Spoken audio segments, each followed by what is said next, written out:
I've got a 6-ski quiver right now. I've got 2 pairs of the Volkls, the 177 and 184 for out west. And then I have the 180 Ripstick, the green version like you have. And then I have 2 pairs of slalom race skis. So how would you compare them? It just kind of depends on the snow conditions. You know, if it's really, really hard packed, I love my my slalom skis. To me, they're the most fun. But a day like today, where there's a lot of kicked around snow on the edges, I like these a lot. They just have a different feel. I should have brought these along on this trip, but I was in DC for the week, so I just brought 2 pairs of skis. I see.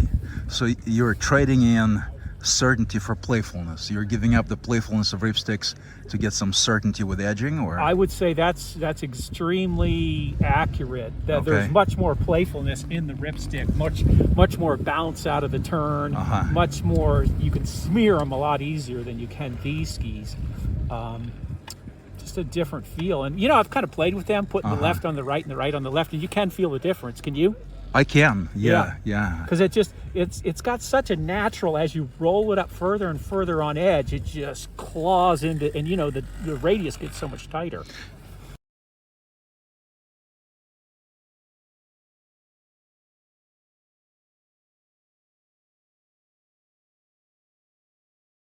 Now you mentioned you have a car dealership, so here is a question that calls for an analogy. So what car, what model, what brand would Ripstick be? Are we talking about the ultimate driving machine? Are we talking about the Beamer style driving? I would say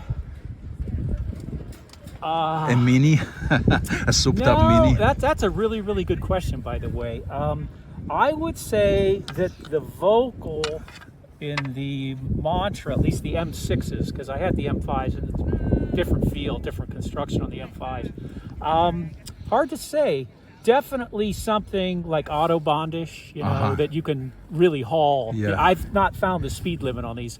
At a Stowe one time on these skis, it was 8 in the morning, and I could see all the way to the bottom on 4Runner lift, all the way to the bottom. Wow. 79.5 mile an hour. Making turns, not shushing.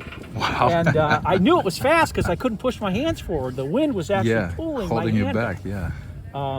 Now on those skis, I couldn't have done it. You'd have too much tip flap. Yeah. It would really be rocky. Maybe Black Edition would solve that. I think they have more. Yes, I want to try that. Yeah. Have you tried it? I haven't, but I've heard good things about the chatter control. Yeah.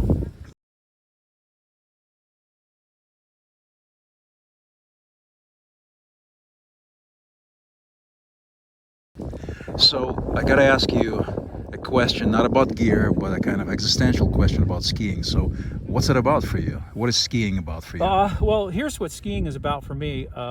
Another good question. I spent the last 49 years on skis. I'm up to 2,400 days on snow. Wow. I've been fortunate. I've skied everywhere in the world. I've skied Russia. I've skied all over Europe. I've skied a lot in North America, over 100 North American resorts. And to me, there's no better freedom and sport in the world. It's just the camaraderie in the lodge, the powder days. You know, I skied Solitude with 36 inches of snow one day. It was the greatest day I've ever had on skis. What happens when you fall in snow like that? How do you get back out? You know what's funny? They say face shots. We weren't getting face shot. We were tunneling. You would actually, the snow was so light that you would actually tunnel into it. Wow. And you'd kind of come out to see, oh, where am I? And you'd tunnel back in because it was the driest snow I've like ever a skiing submarine, huh? Exactly. Wow. It was a really crazy day. I'd love to repeat it, but I haven't been able to. I've had a lot of 1-foot days, and they're fun, but not a 3-footer. Where in Russia did you ski? Gudari, where the lift failed, and that's that real famous video on YouTube. Have you ever seen it? I have not. Is that in Georgia or? You got to come in from the Republic of Georgia if you don't have the proper visa. I see. That's what we did. But as soon as you're out on the ski area, you're on Russian soil. I see. And you weren't allowed to park in this other lot because that was only for Russian citizens. Gotcha. But it's a great ski area.